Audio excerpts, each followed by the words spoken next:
If a place has a rule, it's usually because someone learned it the hard way. Tonight, 7 rules from 7 locations in the US, and every rule is written in fear.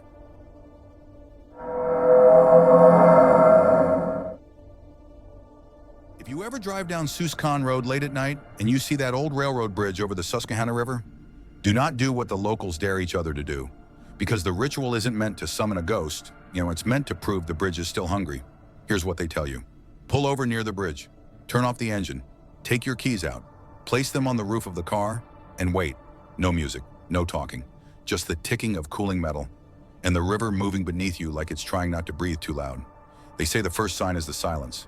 Not quiet, a silence that feels pressed down, like the night is leaning close to listen. Then the bridge starts to speak, a faint groan, a slow creak, wood and steel shifting like bones. And that's when you check the rearview mirror, because you won't see headlights. You won't see another car. You'll see her. A woman, pale in the glass, sitting impossibly still in the back seat. Most stories call her the dead bride. They say she was abandoned at the altar, humiliated, shattered, left with a dress that suddenly felt like a costume. And sometime after midnight, she came here. She climbed the bridge alone and jumped. The legend says the moment she fell, she let out a scream so sharp it didn't sound human anymore. Not pain, not fear, something worse. A sound like the soul itself tearing loose. But not everyone believes the bride story is the truth. There's another version locals whisper when they don't want tourists to hear, that what lives near the bridge isn't a woman at all. They describe a thing with webbed feet, long claws, and a head too large for a body that moves like it's learning how legs work. And the reason it's called a screamer is because the scream doesn't come from above the bridge. It comes from below it, from the water, like something down there is trying to mimic a human voice, and failing. If you're unlucky, the mirror starts to fog from the inside. You'll see a wet handprint appear on the glass, then a second, and then, very gently, the car will shift, as if weight has settled into the back seat. And that's when people make the same mistake.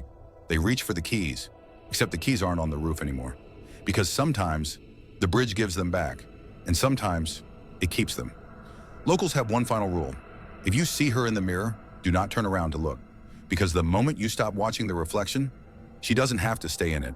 And if you're brave enough to ask what really happened on that bridge, be careful what answers, because the Suscon Screamer doesn't just want to be remembered. It wants to ride home with someone who finally believes it's real. If you hear a goat bleat deep in the woods at night, that's normal.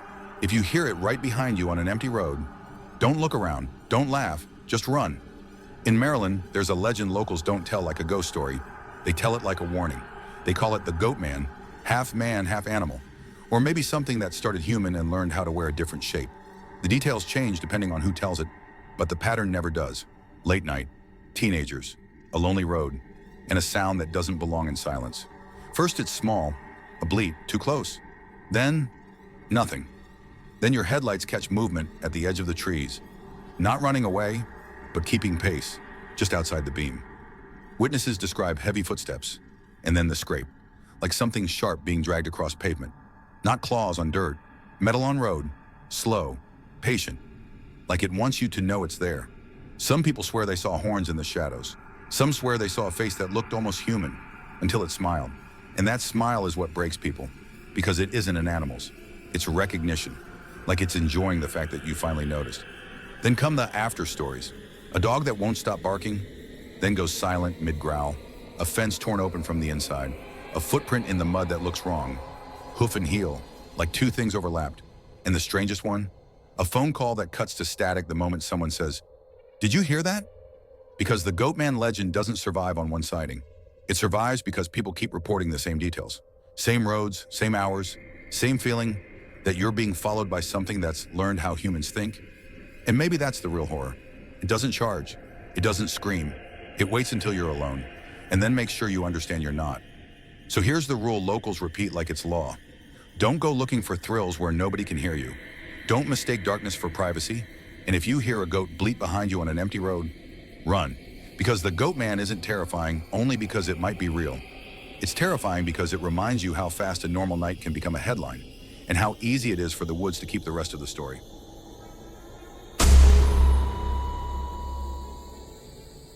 If you ever end up on a back road in the Midwest late at night, and your GPS suddenly reroutes you onto a narrow bridge surrounded by trees, Remember one rule locals swear by: don't stop in the middle. Not for a phone call, not to take a photo, not even if you hear something under the boards. They call it Hell Bridge, and every town has its version. Old wood, rusted rails, dark water beneath, and air that turns colder the moment your headlights hit the first plank. The legend always starts the same way. A respected man, a preacher, a teacher, someone everyone trusted. Then the accusations began. Children went missing. Search parties combed the woods for days and found nothing but broken branches, muddy footprints that stopped too suddenly, and the creek running under the bridge like it was carrying the truth away. According to the story, when they finally confronted him, he didn't deny it. He said something was inside him, that he heard commands in the dark, that the forest told him what to do. And when a crowd believes a monster is human, they don't wait for a courtroom. They dragged him to the bridge. Some say they hung him from the beam beneath it. Others say they threw him into the water and listened until the splashing stopped. Either way, the bridge kept the sound. Now it has rules. People swear that if you cross after midnight, you'll see a figure at the edge of the trees. Too still, too tall, like a shadow wearing a body. And then your car does something it shouldn't. The radio hisses, even if it was off. The engine drops like it's choking, and the boards under your tires start to creak, one by one, like footsteps matching yours. Not on top of the bridge, under it, and that's when the sound begins. Not a scream, not a whisper. Something worse. A crying noise that doesn't feel like it comes from a throat, but from the water itself. Some people say it's guilt. Others say it's a warning. But the boldest claim the same thing every time. The bridge remembers. Because if you stop in the middle, just for a second, you'll hear voices under the boards saying a name. Soft, patient, like they're checking to see if you belong to the bridge now. There are lakes you swim in, and lakes you survive. Lake Lanier has a reputation for the second one. On a hot day, it looks harmless. Boats, music, sunlight skipping across the surface. But the stories don't start on the surface. They start underneath. People say this lake wasn't always a lake, that it was made by flooding land that used to be roads, homes, places with names, and that the water didn't erase what was there. It just covered it. Over the years, accidents and drownings began to feel like a pattern. Boats flip in weather that looks calm. Strong swimmers vanish close to shore, close enough that someone should have seen them. Divers describe the bottom like a trapped town that never learned how to die. Tree stumps like broken teeth, half-formed shapes in the silt, sudden drop-offs that feel too sharp, too deliberate. And then there are the details people whisper instead of saying out loud. A hand brushing your ankle when nothing is there. A tug, not like a current, like a decision being made for you. And the worst one, seeing something that looks like a road sign where a road should never be. Whether you believe the supernatural part or not, the legend feeds on one feeling. The water doesn't behave like water. It behaves like memory. Because if a place is built on top of what was never properly laid to rest, people will always wonder if the lake is just a lake or a lid pressed down over a story that still tries to rise. Imagine meeting someone impossibly charming, perfectly dressed, perfectly spoken, and realizing something is off in a way you can't name yet. Because nobody has ever seen him eat. Nobody has ever seen him sweat. And every time he passes a mirror, he hesitates like he's waiting to see whether it betrays him. In New Orleans, ghost stories are everywhere. But this one is different because it wears a human smile. People whisper about a man called Jacques Saint-Germain, seen at parties drifting through the French Quarter like he owns the night. He's always polite, always calm, and always unchanged.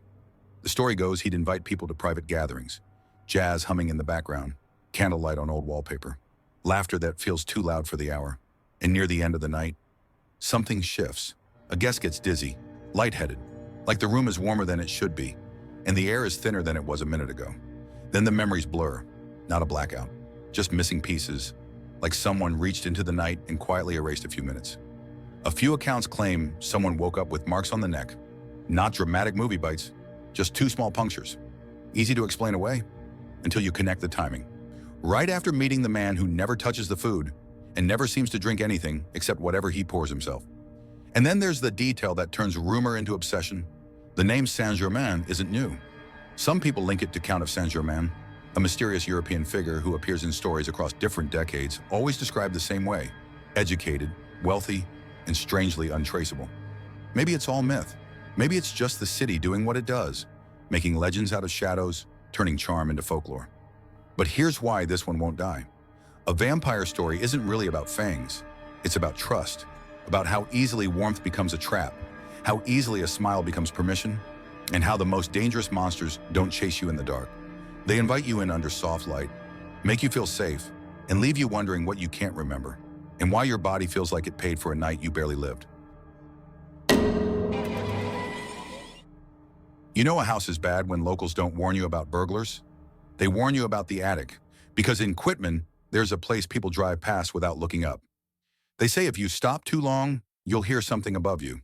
Not footsteps, scratching, and sometimes a soft, impatient panting, like a dog waiting for a door to open. They call it the Bettis House, and the legend starts in 1954 when Floyd and Ellen Bettis had a son named Gerald. Neighbors said Gerald was wrong in a way they couldn't explain. Not loud, not wild, quiet, observant. The kind of kid who watched you like he was learning how you worked. As he grew up, pets started disappearing.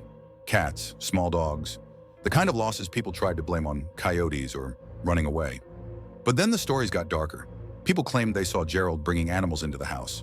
And later they heard sounds they didn't want to describe. And that was only the beginning. Because the most terrifying part of the legend isn't what happened to the animals. It's what happened to his parents. According to local rumor, Gerald didn't just become dangerous, he became in control. They say Floyd and Ellen stopped being seen outside. No more waving from the porch, no more grocery runs. Lights turned on at odd hours, one room at a time, like someone was checking the house, not living in it. And when neighbors asked where his parents were, Gerald always had the same polite answer. They're resting. Years passed. Then one night someone heard a crash and a scream that ended too fast. The story says Floyd died, and that was the moment the town finally pushed back. Police came, questions got sharper, and eventually Gerald was arrested. Gerald died in prison later, an overdose, the reports say, and that should have been the end. But that's when the house started acting alive. People who moved in after claimed the lights would flicker in patterns, not random, but like a response, like something listening. Doors that were shut would be found open, not wide open, just enough to feel intentional. From the ceiling, you'd hear dragging, slow circles, as if something was pacing above your head, and then the smell would change, sudden, wet, metallic, and vanish before you could prove it was ever there. Some visitors swear the worst place is the staircase, because halfway up, the air turns cold and heavy, and you get that sick certainty that someone is standing behind you, breathing quietly, waiting for you to look. And if you're alone at night, they say you can hear it, a faint sound under the attic boards. Not quite a voice, not quite a growl, something in between, like a boy trying to speak through an animal's throat. And that's why locals have a rule. If you ever hear scratching above you in that house, don't ask who it is. Don't go upstairs. Because the legend says Gerald didn't just haunt the Bettis house. He stayed in it, and whatever he became up there, never learned how to leave.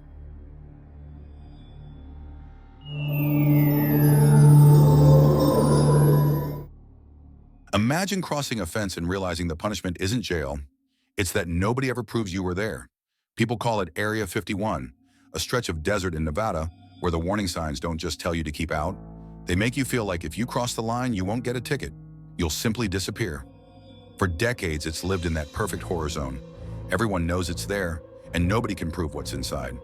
Locals talk about unmarked black SUVs that appear out of nowhere, sudden roadblocks in the middle of empty roads, and lights that move like they're searching for something, not on the ground, but in the sky.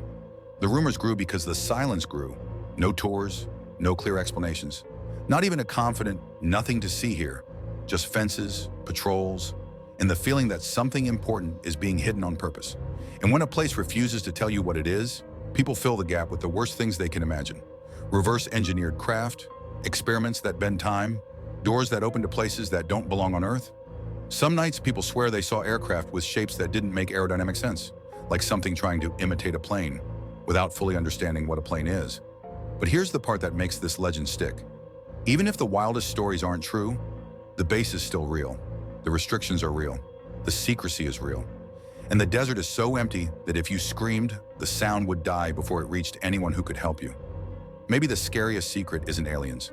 Maybe it's what humans are willing to build and hide when nobody's allowed to watch. People don't just talk about what they saw, they talk about what they can't account for. A few minutes missing, and a radio hissing like it's trying to speak back. Which one felt the most real to you? Comment the location you'd never visit at night. And if you want a part 2 with 7 more places, subscribe.